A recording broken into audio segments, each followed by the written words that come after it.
Hello, everyone, and welcome to the first episode of the Writer's Mind podcast. This is definitely something new for me. I tried on my laptop, the volume wasn't right, so hoping it's better on the phone. See what we can do about the microphones later on. Until then, yes, one of the things that writers always get asked, at least I do, is where do we get our ideas? What do we come up with them? What do they mean? I know for me, a lot of it is just I can just get an idea of watching a bird fly overhead. I'll have just give me inspiration. Why don't I try this? Why don't I try that? Other stories. I'll sit there like, oh, that's cool, but it'd be better if they did this. Things like that. You always have different ideas. You always want to try to maybe tweak something. We have our own ideas on pretty much everything. You know, um, we make it interesting. The writer's mind is a very curious place. We are literally like a computer tab with 10,000 open windows, just waiting for it to see if to load. Half the time to load, they won't load, the half load. Sometimes we just need to smack upside the head to kind of reboot it. I know for myself, a lot of it is just things I've seen, sayings. My dad was great with sayings. Um, and that's part of my history too. We always show in history. Like for me, for those that may not know from when I talk about other interviews, I learned to read through comic books. I think it's first grade. We're gonna learn to read as like, oh god, we can something else to do. Typical stupid kid thing. And I just could not get into it.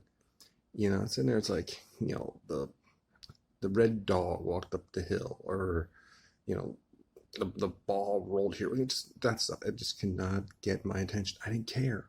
I did not care. There was no story. I'm in first grade and I have no idea what I'm talking about because there's no story, there's nothing to captivate me. So the teacher is frustrated, contacted my parents, and my dad thinking outside the box. He was very wise. So he had a fifth grade education because when he was younger he was moved around a lot.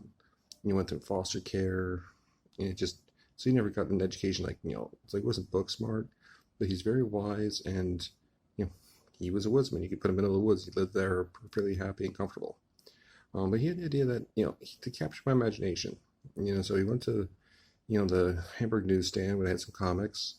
And he got comics. Got Uncle Scrooge, Donald Duck, Spider-Man, Submariner. What was one? Like even Tales from the Crypt. Pretty much anything. Because I was allowed to watch just about anything. So it's like he'd stay up with me watching it. They go B-rated sci-fi movies, horror movies, stuff like that. So we got all these comics, and he would sit there and read through them with me. He'd read them to me. He'd read with me. He'd help with any word I couldn't pronounce. He would explain the meanings to me, and then like again reading them. Probably within a couple weeks, give or take. I was one of the better readers in my class. It just I just picked it up. I'm sorry about my hair. It's at that length where it doesn't want to lay down at all. But yeah, I was at that point where I picked it up. And I enjoyed it. I mean, it was awesome.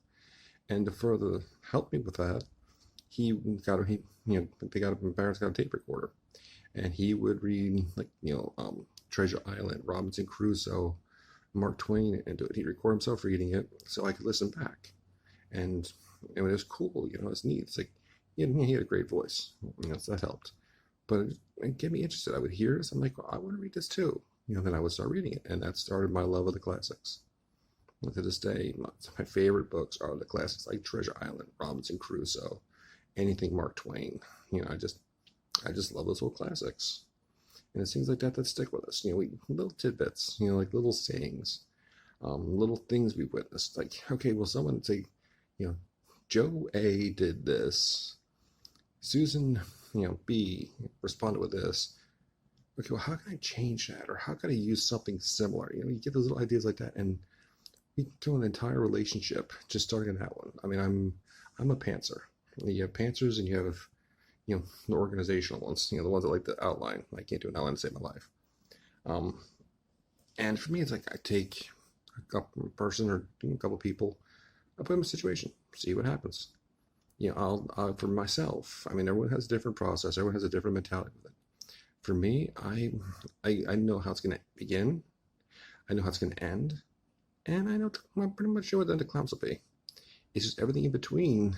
I let the characters tell their stories, and I'm not ashamed to say, I've admitted this many times. My muse is smarter than me. They make me look, very, very smart. Like I know what I'm doing at the time. A lot of us, it's just kind of like we think we know what we're doing. We're going through it, and we have that self doubt. This sounds horrible.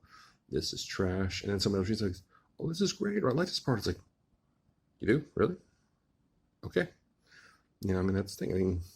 All creatives, we all have that little switch. Like, is this right? Is this not right?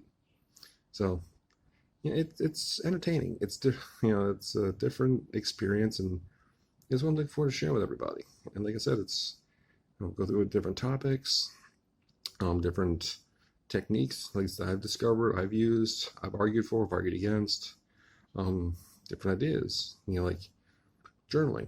Always having a notebook to write down your ideas. You never know when you need an idea. You never will, whether it's on napkins, whether it's on business cards, whatever. Just write it down. You're in a restaurant, have an idea, write it on a napkin. That type of thing. Because we tend not to be those organized people. So at least I don't know. I'm organized chaos. So it's like it's gonna be a fun ride. I just want to give you guys a glimpse into what the writer's mind is like. Again, if any questions, any topics you uncovered, let me know in the comments below. All right. Thank you guys. Have a great one. Bye.